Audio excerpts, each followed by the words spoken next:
얼마 전에 이제 은퇴를 하셨죠. 미국에서 많은 복음주의 그리스도인들에게 귀한 영향력을 끼쳤던 존 파이퍼 목사님이 쓴 책 가운데 돈, 섹스, 권력이라는 책이 있습니다.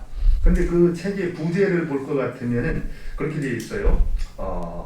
돈, 섹스, 권력 이렇게 나오고 난 다음에 그것은 가장 위험한 세 가지 기회다 이렇게 말을 하고 있습니다. 왜 돈, 섹스, 권력을 얘기하면서 그것은 분명히 하나님께서 우리에게 주신 이제 선물인 것은 틀림이 없어요. 그리고 그것을 가지고 우리가 옳게 사용을 하면은 하나님의 영광을 드러내는 아주 귀한 기회가 될 수가 있다라는 겁니다. 그런데 왜 그분은 거기에 가장 위험한 기회라는 표현을 썼을까?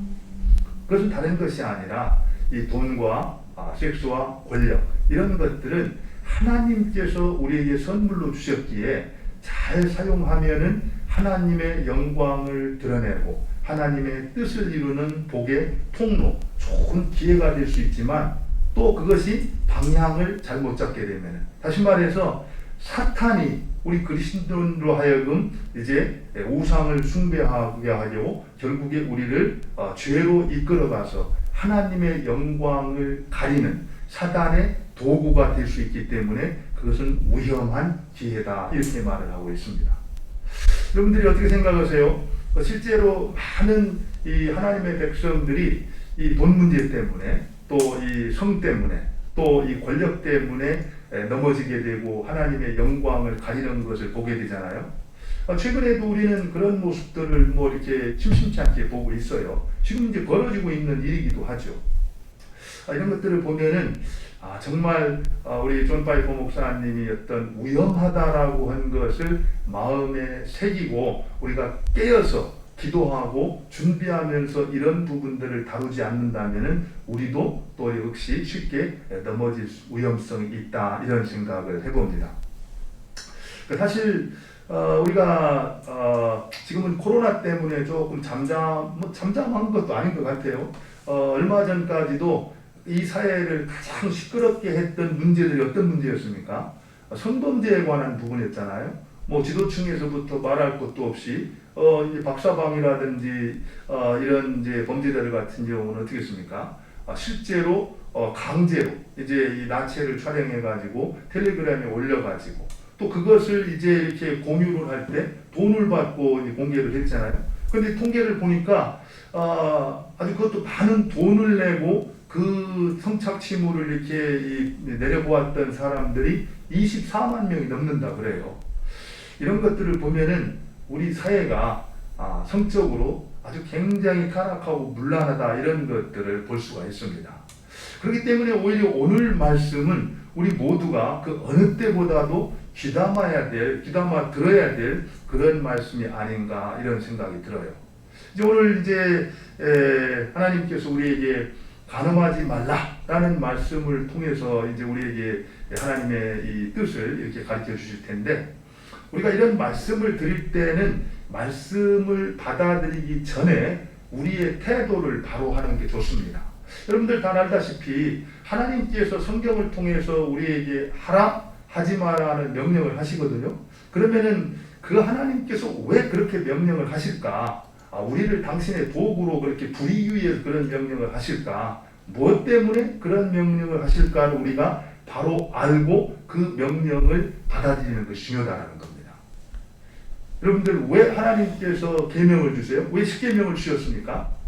우리가 분명히 알 수 있는 것은 십계명이라는 계명을 주신 목적이 결국에는 우리를 위함이라는 겁니다. 우리의 행복을 위함이라는 거예요. 우리가 이 땅에서 하나님과 바른 관계 속에서 또 이웃과의 바른 관계 속에서 하나님이 허락하신, 하나님이 약속해 주셨던 그 은혜와 복, 그것을 마음껏 누리기 위해서는 최소한 우리가 지켜야 될 계명, 그것이 바로 십계명이라는 거예요. 그렇기 때문에 우리가 십계명이라든지 어떤 명령을 들을 때 그것은 나의 자유를 속박하는 것이고 나를 억압하는 것이다, 이렇게 생각하는 것은 처음부터 잘못된 이제 태도라는 거죠. 오히려 그런 것들을 대할 때 먼저 우리에게 있어야 될 것은 최소한 내가 이 땅에서 하나님이 약속하신 은혜와 복, 그런 행복한 인생을 살기 위해서 우리가 마땅히 그리고 꼭 지켜야 될 계명이기 때문에 하나님께서 이 말씀을 주시는 거다. 이렇게 받아들이는 것이 말씀에 대한 올바른 접근이라는 겁니다. 저는 이 시간에 여러분들이 그런 마음으로 말씀을 받았으면 좋겠어요. 사실 저도 이 말씀을 준비하면서 굉장히 참 부담스러운 그 주제 아닙니까? 간음하지 말라. 그렇지만 이 말씀을 통해서 하나님께서 우리에게 주시고자 하는 은혜가 있다라는 겁니다. 그 은혜와 복을 우리가 누리며 살아야 되겠다. 그러기 위해서 내가 지켜야 되는 것이라면 내가 생명을 걸고 지켜야 되겠다. 이런 마음을 가지고 이 말씀을 우리가 들었으면 좋겠습니다. 사실 우리가 지금 이제 산상수훈을 이제 살펴보고 있는데요. 우리가 지난번 이제 말씀을 들을 때 산상 부분의 서론격이었던 팔복, 그 팔복은 그리스도인의 성품, 그 삶이 어때야 되는가 이런 부분을 가르쳐주고 있다면은 이제 우리가 지금부터 지난 시간부터 쭉 보는 부분은 하나님의 백성으로서 하나님 백성답게, 다시 말하면은 그리스도인의 정체성에 합당하게 살기 위해서 우리가 지켜야 될 도리, 또 우리가 살아야 될 인생이 어떤 것인가를 이제 말씀을 통해서 가르쳐주고 있다는 겁니다. 정말 내가 빛으로, 정말 내가 소금으로 이 땅에서 영향력 있는 인생을 살기를 원한다면은 적어도 너희들은 이렇게 살아야 된다 하시면서 주시는 말씀이라는 거예요. 그런 마음을 가지고 우리가 이 시간에 한번 말씀을 들었으면 좋겠습니다. 오늘 이제 이 말씀을 보면은 27절에서 이제 이렇게 소개를 하고 있습니다. 27절을 한번 볼까요? 27절. 또 간음하지 말라 하였다는 것을 너희가 들었으나, 이렇게 말하면서 10계명에서 제7계명을 소개를 하고 있습니다. 여러분, 우리가 잘 아는 대로 하나님께서 이 땅에서 하나님의 백성들이 하나님을 경외하고 이웃과 바른 관계 속에 살기 위해서 10가지 계명을 주셨습니다. 그 가운데 지난 시간에는 우리는 살인에 대해서 살인하지 말라는 말씀을 살펴봤는데, 오늘은 어떤 말씀을 살펴보게 되냐면은 간음하지 말라라는 이 말씀을 좀 우리가 살펴보기를 원합니다. 그렇다고 말하면은 이 간음하지 말라 이렇게 말할 때 해서는 안 되는 일이잖아요, 그죠? 근데 이 십계명에서 말하는 간음이라는 것이 무엇을 말하는가, 그것을 우리가 정확하게 아는 것이 중요하다는 겁니다. 여러분들, 간음하지 말라, 여기서 간음이 뭔가요? 간음이 뭐죠? 사실 우리가 생각하고 있는 간음하고 성경에서 말하고 있는 간음이 조금 차이가 있을 수는 있어요. 그래서 우리가 성경에서 말하고 있는 간음이 무엇인가를 정확하게 이해하는 것이 중요한데요. 십계명에서 말할 때 간음이라는 것은 결혼한 남자나 여자가 다른 남자나 여자와 관계를 맺는 것, 이것을 이제 간음이라고 말합니다. 다시 말하면은 십계명에서는 정확히 결혼한 남자들, 다시 말해서 가정이 있는 남자들이 다른 여자와 남자와 관계를 맺는 것, 이것을 이제 간음이라고 말하고 있어요. 그런데 그 외에 우리가 이렇게 얘기를 하면은 그러면 결혼하지 않는 사람들이 어떤 성관계를 맺는 것은 간음이 아니지 않느냐 이렇게 말할 수 있는데, 그건 또 아닙니다. 왜 그러냐면은 실제 성경, 구약 성경의 다른 곳을 볼 것 같으면은 간음이라는 표현을 쓰지는 않지만 음행이라는 면으로 또 이제 표현으로 정죄를 하고 있는 걸 볼 수가 있어요. 레위기 말씀을 쭉 보면은요, 이제 근친상간이라는 것도 하나님이 금하신 것이고, 또 동성간의 성행위도 금했고요, 그 다음에 수간도 금했고, 또 폐륜적 변태 행위 등을 모두 금지하고 있습니다. 그러면서 레위기 저자가 뭐라고 말합니까? 그것을 범하면은 반드시 죽일지니라 하면서 그것에 대해서 분명한 심판을 선포하고 있는 걸 볼 수가 있어요.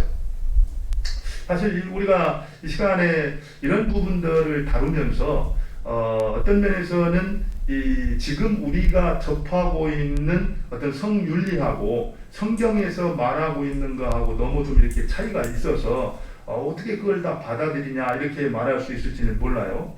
그러나 분명합니다. 성경에서 말하고 있는 그 윤리 기준, 그것이 이 땅에서 우리가 살아가는 데 있어서 가장 정확하고 또 그리고 그렇게 살 때 우리의 인생이 가장 행복한 인생으로 살아갈 수가 있다라는 거예요. 그렇기 때문에 우리는 항상 성경의 기준을 따라서 우리의 삶에 적용하는 것이 바르다라는 거죠. 오늘 이제 이 말씀을 보면은요, 우리가 사실 간음이라는 거, 이런 부분들에 대해서 성경에서 결혼한 남자나 여자가 또 다른 남자와 여자와 관계를 맺는 거라고 그랬는데, 똑같은 이 말로 우리 한국에 어떤 법이 있었습니까? 이제 2015년에 폐지가 됐지만 전에 간통죄라는 게 있었어요. 간통죄라는 게 결혼한 남자나 여자가 다른 남자와 여자하고 성적인 관계를 맺었을 때 그들 모두를 이제 죄로 정죄하는 것이 간통죄였거든요. 근데 지금은 어떻게 됐나요? 그게 제가 이렇게 보니까요, 그렇게 표현을 하고 있습니다. 그 헌법에서 그렇게 말하고 있어요. 간통죄는 국민의 성적 자기 결정권과 사생활의 비밀 자유를 침해하는 것으로 헌법에 위반된다. 그래가지고 이제 폐지가 되었다, 이렇게 말을 하고 있습니다. 뭐 보기에 따라서 그럴 수가 있겠죠, 그죠? 우리는 헌법은 이제 어떻게 해석을 하는가에 다르기 때문에, 또 그리고 법이라는 것은 시대에 따라서 이렇게 흘러가면서 바뀌게 되잖아요. 그런데 분명한 것은 그렇게 간통죄가 폐지되면서 우리의 가정이 더 어떻게 됐다는 겁니까? 문란해지고 해태지고 어려움을 겪게 됐다라는 거예요. 그런 의미에서 우리가 성적으로 자유하다라는 어떤 장점이 있을지는 모르지만, 그로 인해서 우리의 가정이 깨어지고 있고 무너지고 있다라는 이 문제에 대해서 우리가 심각하게 고민을 해야 된다라는 거죠. 우리가 이 성적으로 자유한 것을 추구하는 건 좋지만, 그렇기 때문에 우리 가정의 순결이 깨어지고 가정이 해체가 되면서 이 사회의 근간이 무너지고 있다라는 사실에 대해서 우리는 고민을 해야 된다라는 겁니다. 사실 저도 이런 부분들을 이렇게 살펴보면서 특별히 요즘에 이제 청년들한테도 그런 질문들을 많이 받아요. 실제로 결혼하기 전에 이제 사랑하는, 뭐 그게 어떤 사랑인지는 모르겠어요. 사랑하는 사람들 간에 이제 성관계가 가능하냐, 이렇게 말하는데, 오늘 성경에 보면은 뭐라고 말하고 있습니까? 성경에서는 정확히 말하고 있어요. 결혼한 부부, 결혼 안에서의 성관계를 제외한 모든 것들은 다 뭐라고 말합니까? 음행이라고 말을 하고 있습니다. 그렇기 때문에 거기에 근거해 볼 때 결혼하지 않은 이 미혼 형제 자매들이 성관계를 갖는다라는 것은 어떻습니까? 성경이 허락하는 것이 아니라고 분명히 말씀하고 있다는 겁니다. 우리가 이런 것들을 생각하면서 그런 기준을 주신 하나님의 의도가 무엇인가, 또 그리고 그런 것들이 조금은 불편할지라도 우리가 힘써 지켰을 때 우리에게 어떤 은혜가 주어지는가, 이런 것들을 살펴보게 되면은 우리가 하나님께서 이런 말씀을 주신 것은 축복으로 또 우리의 행복을 위해 주셨다라는 것을 깨달을 수가 있는 것입니다. 저는 이 시간 여러분들이 말씀을 들을 때 그런 마음으로 말씀을 들었으면 좋겠어요. 정말 그것이 너무 속박하고 힘들다, 이럴 것이 아니라 이 세상은 그럴지라도 정말 하나님의 백성으로서 그 말씀을 붙들고 순종할 때 하나님께서 우리와 동행하시고 우리에게 행복한 인생을 허락해 주신다는 겁니다. 이제 그래서 십계명에서 원래 살인하지 말라, 간음하지 말라, 이렇게 말할 때 이것도 원래는 예수님이 말씀하신 뜻과 같았어요. 하나님이 주실 때는 원래 그랬습니다.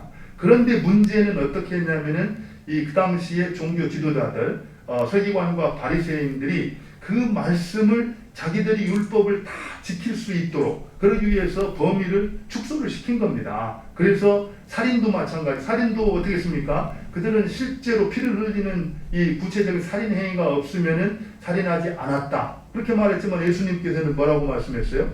형제에 대해서 노한 거나 바로 형제에 대해서 이제 욕설을 할 때 그것까지도 이미 살인한 거다, 이렇게 확정을 했잖아요.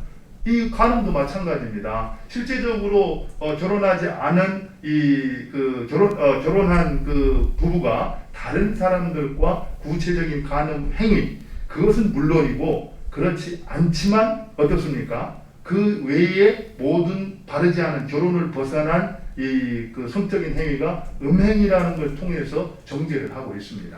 그렇기 때문에 이런 것들을 지금 이제 우리 주님께서 말씀하고 있는 것은 원래 율법이 주었던 본래 의도, 그것을 감추고 단지 자기들이 피해가기 위해서 그것을 다 지켰다 이렇게 말하기 위해서 잘못 해석했던 그 해석을 바로 잡고 이제 원래 의미를 우리한테 가르쳐주고 있는 거예요.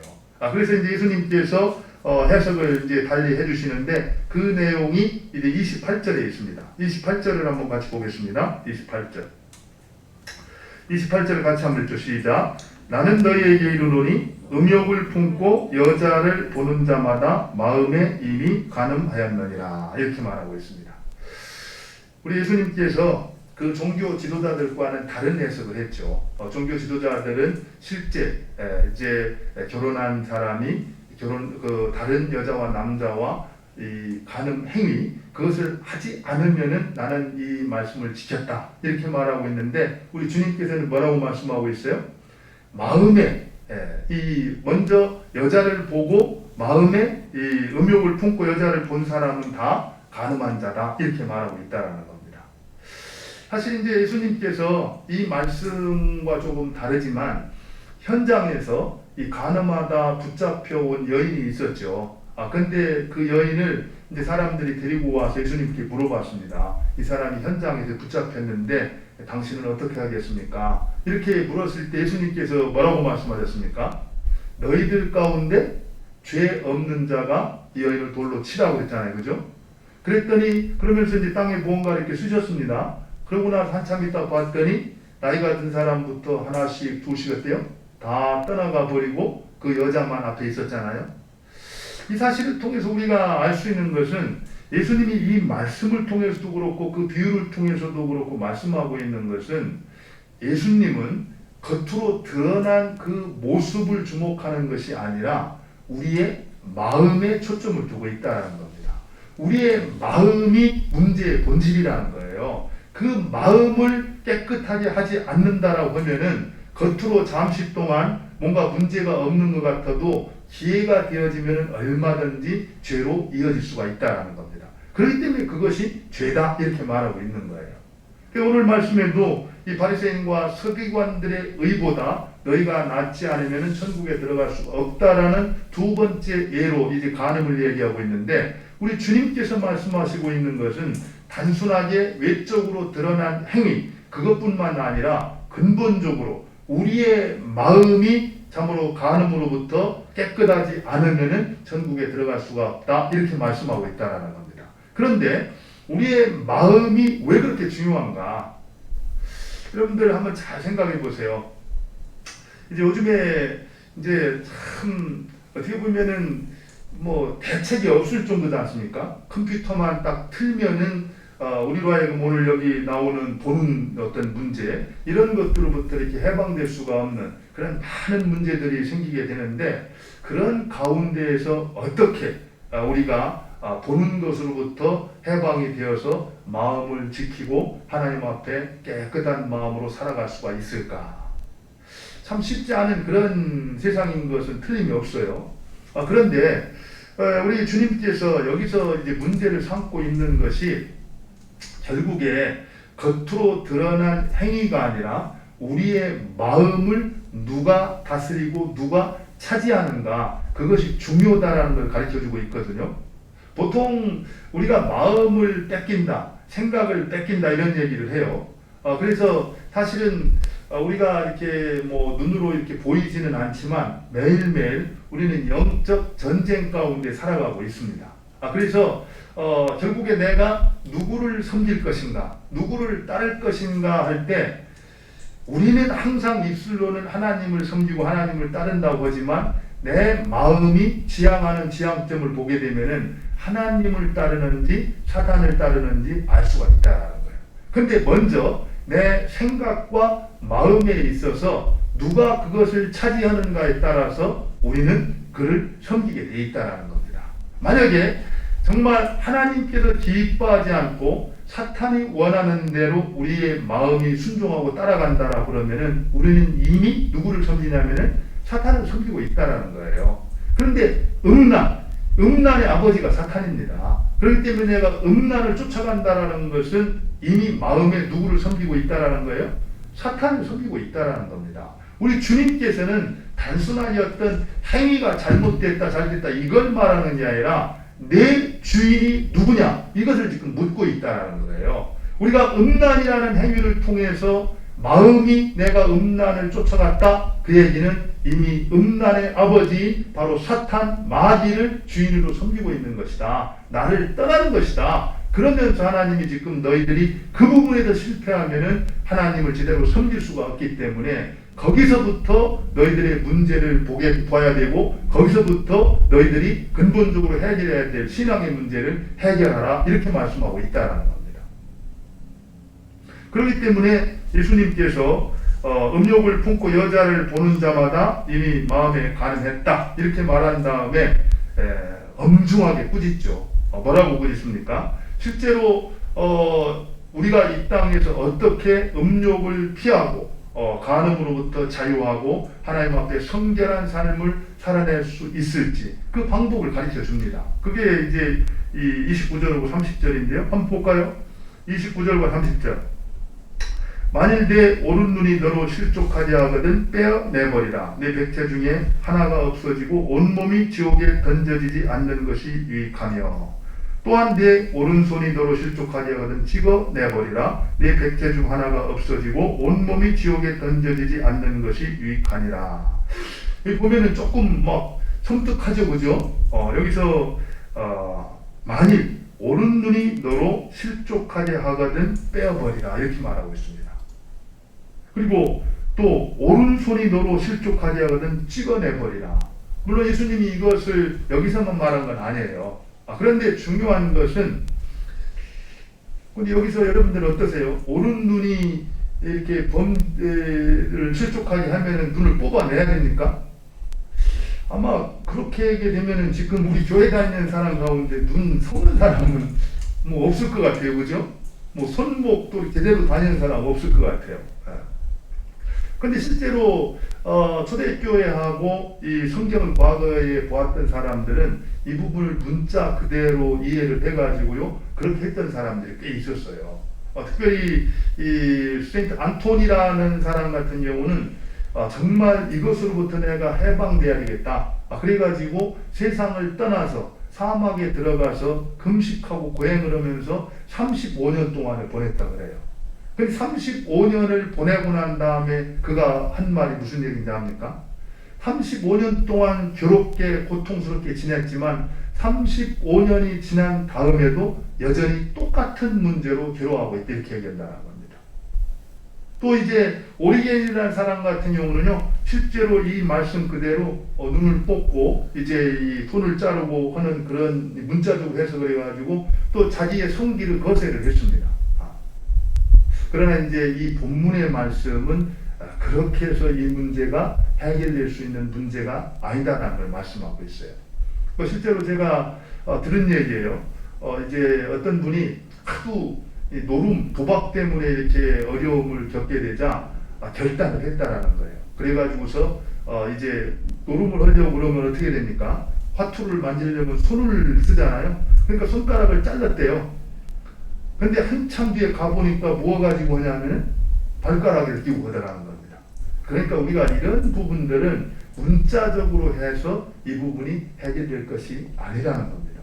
예수님께서 이렇게 말씀하신 것은 뭐냐면은 지금 이 간음이라는 문제 이것이 너희 인생에 있어서 하나님과 관계 속에서 얼마나 중요하고 얼마나 엄청난 영향력을 끼치고 있는가 그것을 생각해서 아주 긴급하고 엄중하게 이 문제를 다뤄야 된다라는 그 사실을 가르쳐주기 위해서 이와 같은 과정법, 이 비유를 썼다라는 거예요. 그렇다면은 우리가 이 말씀을 들을 때 손을 찍어내고 눈을 빼내는 것이 중요한 게 아니라 예수님께서 우리가 하나님 백성답게 살아가기 위해서 우리가 정말 꼭 해야 될 일이라고 말씀하고 있고 그것을 반드시 처리하지 않으면 안 될 일이라고 말씀하고 있으니 어떻게 해서든지 내가 이 부분에 대해서는 책임 있게 살아야 되겠다, 이런 마음의 결단과 각오와 헌신이 있어야 될 것을 말씀하고 있다는 겁니다.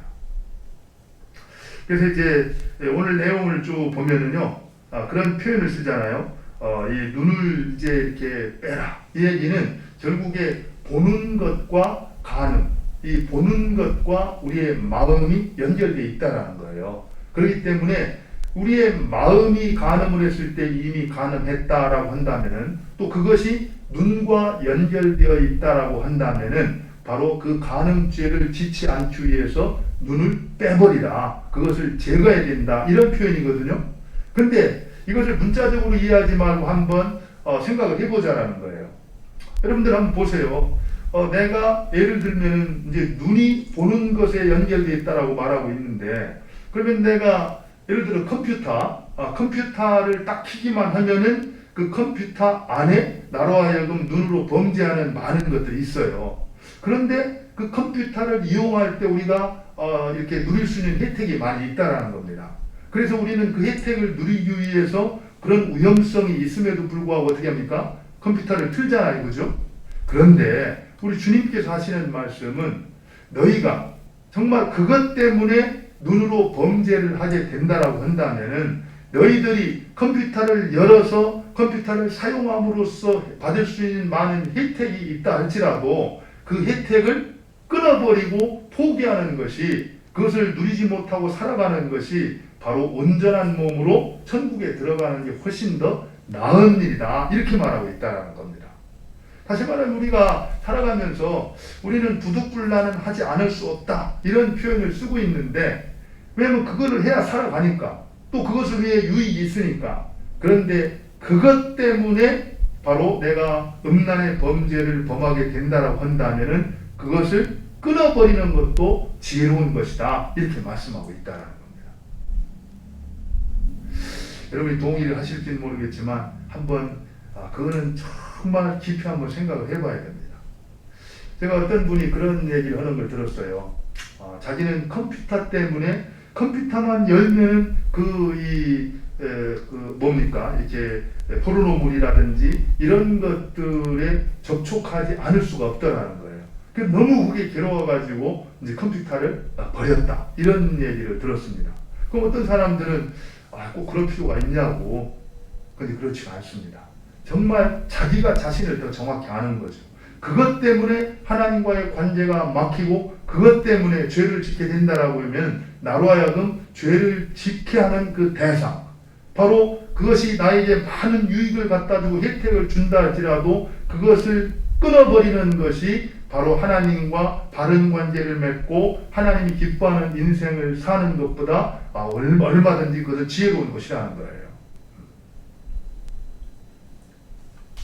어쨌든 제가 이 부분을 보면서 우리 예수님께서 어디까지 이제 음란이라고 말하고 있는가, 이 부분하고 또 그 문제가 하나님과의 관계나 이 땅에서 우리가 하나님의 백성으로 살아가는 데 있어서 얼마나 중요한 문제고 긴급한 문제인가, 이것을 오늘 이 표현을 통해서 가르쳐주고 있다는 겁니다. 그런 의미에서 우리가 이 땅에서 하나님의 백성으로서 하나님 백성답게 살아가기 위해서는 반드시 이 음란의 문제에 대해서 해결해야 된다는 겁니다. 그럼 구체적으로 우리가 어떻게 이 부분을 해결할 수 있을까? 각자가 이렇게 좀 인식하는 게 다를 수 있는데요. 첫 번째로 성경 전체를 보면은 피하라는 겁니다. 여러분들 창세기 39장 12절에도 우리가 요즘에 이제 창세기 말씀을 묵상하고 있는데, 요셉이 보디발의 집에 팔려가게 되잖아요. 그때 이제 보디발의 아내가 유혹을 합니다. 유혹을 했을 때, 그를 붙잡고 같이 동침하자라고 유혹을 했을 때 요셉이 어떻게 반응을 합니까? 그 손을 뿌리치고 밖으로 튀어나왔다, 이렇게 얘기를 하고 있습니다. 거기서 잠시 한번 내가 생각해 보겠다, 기도할 시간을 달라, 이러지 않았다라는 거예요. 그런 유혹이 있었을 때 유혹하는 대상으로부터 자기를 할 수 있는 한 빨리 분리시켰다는 겁니다. 이것이 바로 이 음란의 죄로부터 피할 수 있는 지혜라는 거예요. 사실 이 부분에 대해서 누구보다도 욥이 우리한테 굉장히 참 좋은 이 모델이 될 수가 있는데요. 여러분들 욥 같은 경우는 하나님의 자랑이었습니다. 동방의 의인이라고 했고 욥은 하나님을 경외해서 바로 악에서 떠난 자다라고, 하나님이 사탄에 대해서도 내가 욥만큼은 보장할 수 있다라고 이렇게 자신했던 사람이에요. 하나님의 자랑이었어요. 근데 욥이 31장 1절에 보면 뭐라고 표현을 하냐면요, 이 본원 범죄와 관련 이렇게 표현을 해요. 내가 내 눈과 약속하였나니 어찌 처녀에게 주목하랴.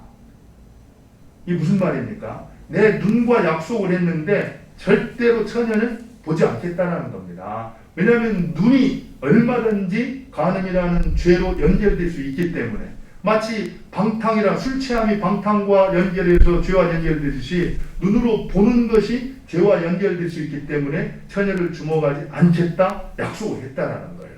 그렇기 때문에 그 욥처럼 동방의 의인이라고 말했던 욥이 한결같이 하나님과 바른 관계 속에서 거할 수가 있었다라는 겁니다. 우리가 잘 아는 여러분들 다윗도 마찬가지였어요. 다윗도 평소에는 어땠습니까? 정말 하나님과 바른 사람으로, 하나님이 다윗을 봤을 때 내 마음에 합한 자다, 이런 사람이었어요. 그랬는데 결국에 이제 왕궁에서 거닐다가 누구를 보게 됩니까? 이제 밧세바라는 여인을 보게 되잖아요. 그러면서 이제 실수 없는 범죄에 빠졌던 걸 보게 됩니다. 다시 말해서 우리가 보는 것, 이것으로부터 우리를 분리시키는 것, 이것이 첫 번째로 우리가 음란의 죄로부터 해방될 수 있는 길이라는 겁니다. 여러분들 자기 자신 너무 과신하지 말기를 바랍니다. 누구든지 섰는가 할 때 넘어질까 조심하라는 것이 성경의 가르침이에요. 이 성적인 문제는요, 마치 곰팡이와 같아서 어떤 환경만 주어지면 얼마든지 피어낼 수가 있는 겁니다. 내가 나이가 먹었다, 나이가 적다, 그것이 중요한 게 아니라는 거예요. 항상 깨어서 그 대상으로부터 욥이 그랬던 것처럼 내가 처녀를 주목하지 않겠다 약속을 하고, 항상 주도 면밀하게 시험이 될 수 있는 대상으로부터 자기를 분리시킬 때 우리는 이 음란의 죄로부터 이겨낼 수가 있다는 겁니다. 두 번째로 한 가지 우리가 좀 권면하고 싶은 것은요, 정말 결혼 안에서 하나님이 주신 그런 복을 누리라는 겁니다. 다시 말하면은 성이라는 것은 우리로 하여금 정말 사탄의 도구로 이렇게 우상을 숭배하고 죄에 빠질 수 있는 위험한 도구이기도 하지만, 원래는 어떻습니까? 하나님께서 우리에게 주신 선물이었어요. 아름다운 겁니다. 결혼이라는 그 범주 안에서 우리가 그것을 잘 사용했을 때는 얼마든지 우리한테 그 어디에서 누릴 수 없는 기쁨과 정말 감사가 있는 그런 축복이 될 수가 있다는 거예요. 실제로 이 잠언서 5장 17절 18절에 보면 그렇게 말하고 있습니다. 그물이 내게만 있게 하고 카인과 더불어 그것을 나누지 말라. 내 삶으로 복되게 하라. 내가 젊어서 취한 아내를 즐거워하라. 결혼 안에서 서로 뜨겁게 사랑하면서 하나님이 주신 그런 성을 누리며 살아가는 것, 이것이 바로 이제 이 음란의 어떤 유혹과 죄로부터 이길 수 있는 길이라는 겁니다. 그뿐이 아니에요. 사실은 우리가 아까도 말했듯이 비어 있을 때, 내 마음과 생각이 비어 있을 때는 악한 것들이 얼마든 쉽게 들어올 수 있습니다. 그러나 내 생각과 마음이 좋은 것으로 충만했을 때는 악한 것들이 들어올 자리가 없죠. 다시 말해서 우리가 살아가면서 선한 일을 힘써 행하는 사람들은 악을 행할 수 있는 기회가 없는 겁니다. 그런데 선을 행하지 아니하고 늘 공허하게 있을 때 악한 유혹이 찾아오면은 피할 수가 없다라는 거예요. 그런 의미에서 우리가 정말 선한 일을 힘써 행하는 것, 이것도 우리에게 중요하다라는 거예요. 특별히 여러분들 다윗이 보는 것으로 죄에 빠졌지만, 여러분들 보세요. 다윗이 어느 때 죄에 빠졌습니까? 그가 사울에게 쫓겨다니고 정말 전쟁을 하고 그럴 때 범죄한 게 아니에요. 모든 것들이 다 끝나고 왕궁에서 편히 할 일 없이 쉴 때, 그때 이제 궁궐밖을 거닐다가 그런 죄에 빠진 겁니다. 그런 것들을 보면은 우리가 정말 힘써서 주의 일에 참 진력할 때, 또 그리고 무엇보다도 내 마음과 생각을 좋은 것으로 가득 채웠을 때 우리는 그런 유혹을 이길 수가 있다는 거죠. 그런 의미에서 시편 기자가 말하고 있는 거, 내가 주께 범죄치 아니하려 내 마음에 주의 말씀을 두었나이다. 하나님의 말씀으로 우리 자신들을 꽉 채우는 일, 묵상하는 일, 이런 것들은 우리가 음란의 죄를 피하는 굉장히 중요한 통로가 될 수 있다는 겁니다. 끝으로 한 가지만 더 말씀을 드리면요, 기도하라는 겁니다. 사실 이 음란의 문제, 이 부분에 대해서 아무도 자신할 수 없습니다. 요즘에 추풍 낙엽과 같이 다 떨어지고 있잖아요. 강력한 대선 후보였던 사람들이 어느 날 평생 쌓아놨던 것들이 하루아침에 성적인 그런 문제로 인해서 다 떨어지고 있지 않습니까? 그뿐이 아니에요. 교회 지도자들도 마찬가지입니다. 실제로 하나님께서 여태까지 쌓아왔던 것들 정말 단순간에 무너지고 있어요. 요즘에 들려오는 얘기가 무슨 얘기인지 압니까? 창피해서 교회를 못 나가겠다라는 거예요. 그런 일들 왜 일어납니까? 결국에 우리가 하나님 앞에 깨어서 기도하지 아니하고 항상 그분께 붙들려 있지 않으면은 우리도 얼마든지 넘어질 수 있다는 거예요. 특별히 성적인 문제, 이 부분에 대해서 장사가 없습니다. 아무도 없습니다. 정말 항상 하나님 앞에 나가서 겸손히 무릎 꿇고 성령의 도우심과 그분의 붙드심이 있을 때만 한날 한날 이 문제를 우리가 극복할 수가 있다는 거예요. 그러나 감사하게도 예수님께서 떠나시면서 우리에게 뭘 약속했습니까? 보혜사 성령님을 보내신다고 약속했고, 그 성령께서 오순절 성령 강림으로 충만히 오셔서 믿는 자 가운데 지금 동행하고 있다는 겁니다. 우리와 함께 하시는 그 성령의 도우심을 구하고, 내가 결단하고 이제 믿음으로 살기를 원했으니 하나님께서 내 인생을 주관하시고 이끌어 주옵소서. 그리고 내가 주인이라고 말하지 않겠습니다. 당신이 나의 주인이라고 믿고 모든 주도권을 당신에게 맡기고 순종하겠사오니 당신이 내 삶을 이끌어 주옵소서. 이렇게 날마다 하나님 앞에 기도를 드릴 때, 특별히 우리가 주님께서 가르쳐준 기도처럼 어떻습니까? 우리를 시험에 들게 하지 마옵시고 다만 악에서 구하옵소서. 매일매일 기도를 드릴 때, 내가 지금도 시험이 도사리고 있는 정말 지뢰밭 같은 그 세상을 살아가고 있습니다. 그 가운데서도 하나님이 나를 지키시고 보호하여 주셔서 시험에 들게 하지 마시고 악한 것들로부터 나를 구해 주십시오. 이렇게 하나님 앞에 겸손히 구하고 믿음으로 나아갈 때, 내가 연약하고 나는 감당할 수 없지만 그분의 도우심과 은혜로 말미암아 우리로 하여금 승리하는 삶을 살아낼 수가 있다는 겁니다. 저는 이 시간 우리 모두 그런 기도를 드렸으면 좋겠어요. 하나님, 그렇습니다. 내가 어떤 사람인지 나는 압니다. 그렇기 때문에 나로 하여금 유혹의 대상으로부터 분리시키기를 원합니다. 마귀는 대적해야 되지만 유혹은 피하라고 했습니다. 그래서 내가 항상 유혹의 대상으로부터 분리시키고 살아가겠습니다. 그리고 무엇보다도 하나님께서 주신 결혼 안에서 내가 이 성을 누리고 즐거워하며 행복하게 살아가겠습니다. 그리고 무엇보다도 주의 일에 힘쓰는 자가 되고 말마다 하나님의 말씀으로 내 안을 가득 채우기를 원합니다. 그리고 무엇보다 나의 연약한 것, 주님의 보좌 앞에 나아가서 은혜의 보좌 앞에서 주님께 모두 아뢰고 주님의 도우심, 성령의 인도와 도우심을 기도하며 살겠습니다. 그리할 때 우리로 하여금 신실하게 진실하게 인도하셔서 하나님의 뜻을 이루어 주옵소서. 우리 같이 한번 오늘 말씀을 생각하면서 하나님 앞에 기도하도록 하겠습니다. 같이 기도합니다.